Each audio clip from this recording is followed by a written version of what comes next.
Zure eskutik kilometroak egin, herriaren begietan ospatzerik ikusi. Gose didenen izenean, Vatikanoa erortzen ikusi.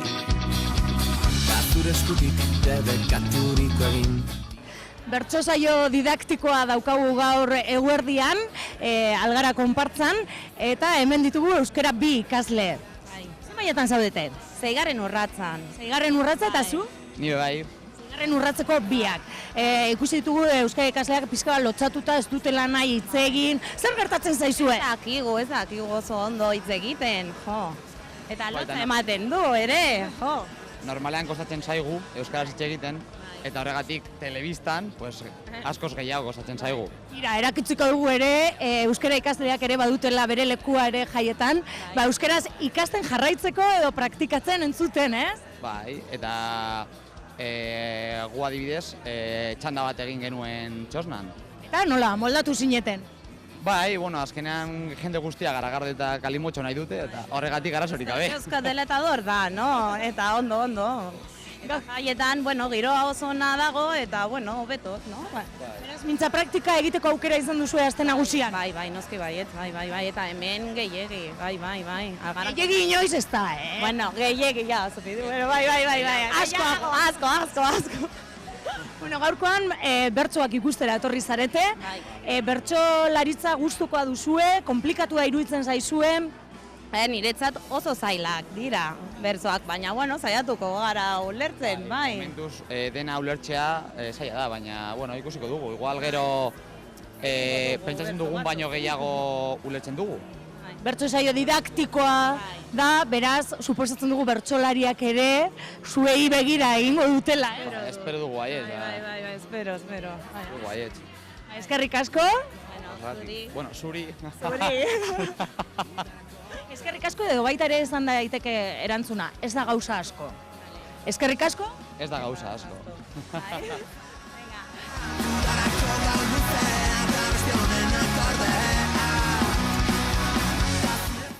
Bertso saio didaktikoa gaurkoan, bertsolariarentzat nola egin dezake bertso saio didaktikoa?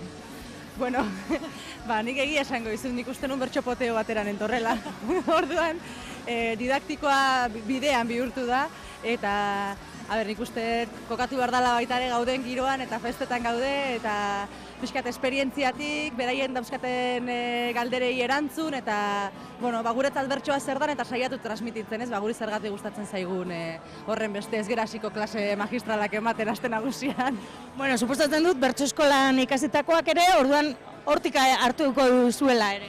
Bai, nik uste dut hortan ere improvisatuko dugula, ikusi ze giro dagon, ze gogokin dagoen jendea, ze duda edo ze galdera dituzten beraiek ere, eta hortik ere motxa izango da saiotxo hori, eta gero bertso bazkarian gozatu. Badakizue, Bilboko aste nagusian bertsolaritza bere variante guztietan ikusteko aukera daukagu. Santiagon saioa, emakumeak mamikin, triki bertso kalejira ere dago, eta oraingoan ere didaktikoa, bertsolaritza ere jaietan oso presente. Bai, eta Bilbon niretzat behintzat izan da plaza berezia, aste artean izan nintzen Santiagon, bio kantatuta gaude baita ere beste urte batzutan trikipoteoan, mamikin oraindik ez, prest gaude. Bai.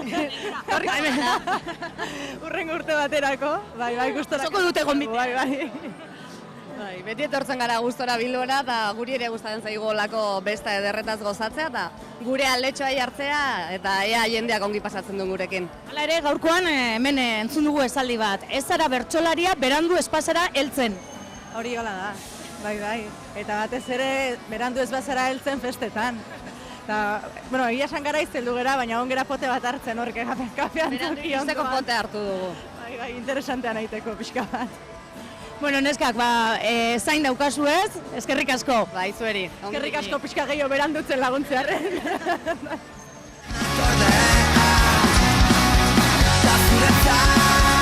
Euskal Herriko gailurrak zutik aukenaren zeren da zuretzat.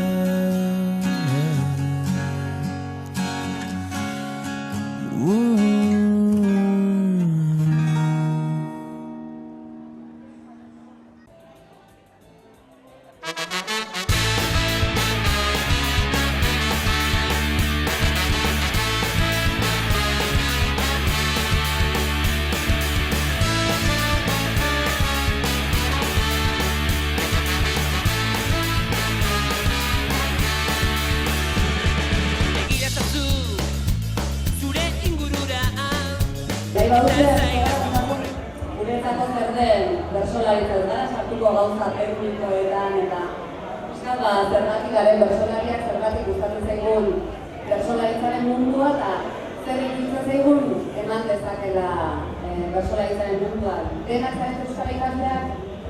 Dano euskara ikasten ari zeratzen, uste badagoela oraindik ere mito bat ez mantentzen dana, nahiz eta, aspaldia Xabier Arnizak hautsizunez eta esaten du bertsolaria ez dana jaiotzen, egiten dara, bertsolan beste gauza guztietan bezala ikasi egiten dara. Nik uste horrekin jende asko buruak abitara bertsolaria oso txikitan hasi behar direla bertsotan, bestela ezinezkoa dara ikastea, oso giro euskaldun eduki behar dira inguruan, etxetik jaso behar dira bertsotarako afizio hori badago horrenik, mito hori edo ez. Eta hori, hau usteko horretak esan duzuen Diego Plantara naiz, etxean aita bertsozale arrun bat da eta zan, urtean herrian antolatzen zen saio bat edo biran guten zana, ama euskaldun berria, eta nire inguruan, nire lagun artean, ikastolan, kuadrilan, ez neukan bertsozale bakar bat ere, inoren ez. Ikasi gutatxonan Bilbon. Hasitzen, bapatean bertsotan 20 urterekin, Santuzuko bertso eskolan, eta lehenengo plaza 22 urterekin egin duen kafean tokian. Orduan, ez dago hasierarik 8 urterekin bertsolari izateko.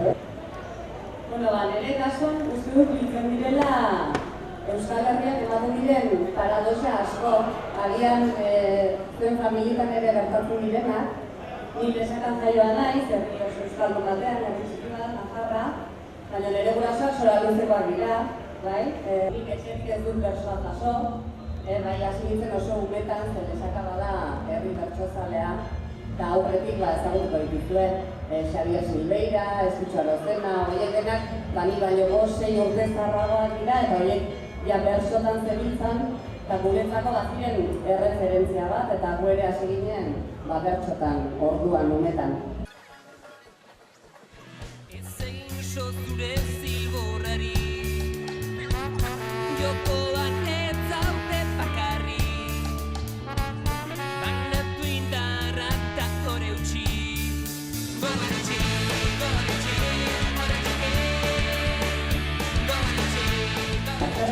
Bertsoak niri, beti esaten dut mundu bat eman dira, txiki-txikitatik aukera, leku ezberdinetara joateko, jendea ezagutzeko, adin ezberdinetako jendearekin harremanetan egoteko, bestela oso gaztetxotan jende helduarekin ez daukazu harremanik normalean, eta bertsolaritzak ematen dizu aukera, egoteko 60 urteko gizon batekin, 30 urteko, eta hori uste oso aberasgarria dela.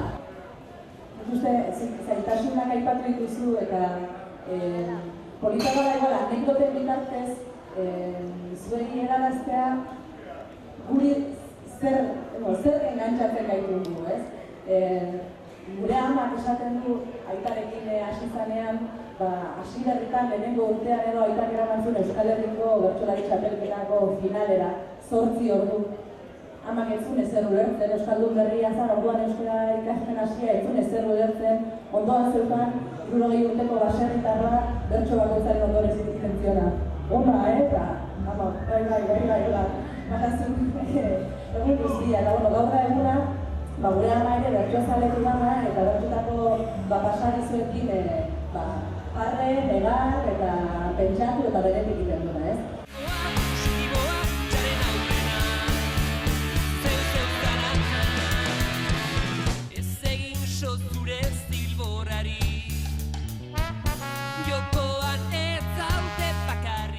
Txiki bat kontatuko izuek bertsoaren neurriaren inguruan. Eta hor dago, izenik ez dugu esango, gainera ez du kantatzen, baina garai batean bertsoan ari zen mutil bat kontatu zitzaion, guk klase askotako bertso saioetan kantatzen dugu, eta sarritan omenaldietan edo ekitaldi politikoetan eta horrelakoetan ere bai, ez? Eta, aberri egun bat zen, eta bertsolari honi kontatu zitzaion, omenaldi ekitaldi baten kantatzea. Eta berak, pentsatu zuen bertsoa 10ko handian. 10-zortzi errima, bai? Bertso hori izango dugu zabalena, bai? Edo bertso motxak eta luzeak, eta estuak eta zabala, bertso hori zabalenean. Adibidez, berak, pentsatu zuen bukaera izan zen. Errefuxiatu eta presoak etxera ekarri ditzagun, bai? Hori izan berak zeukan bukaera. Baina hori pentsatu zuen, eta gero nahi gabe hartu zuen doinu estu bat, bai? 10ko txikia, 7-6. Orduan bukatu zuen bertsoa. Refuxiatuak preso ekarri ditzagun. Hau da, mezua erabat aldatu zuen, errefuxiatu eta presoak etxera ekarri ditzagun esan nahi, eta neurriz nahastu zarrako esan zuen, errefuxiatuak preso ekarri ditzagun, bai? Preso hartu ditzagun. Orduan, nik uste horrela asko hobeto ulertzen da neurriaren garrantzia edo momentu baten erabaki batek eduki dezakena. Eta omenaldi berean kantatu zuen oso famatu eginak, gure artean oso famatu eginak bertso bat, eta horrela hasten zan bertsoa. Euskal Herriko mendi tontorrak, Pirineos eta Alpes. Hori, are egin zituen, errefuxiatuak preso hartu, Euskal Herria Alpetaraino zabaldu, orduan egin zuen, benetako ekitaldi politikoa. Ez da, nik uste bertsolaritzaren munduan zaudenean, horako gauza txikiak dirala, lortzen zaituztenak beste hainbat gauzaren artean, ez?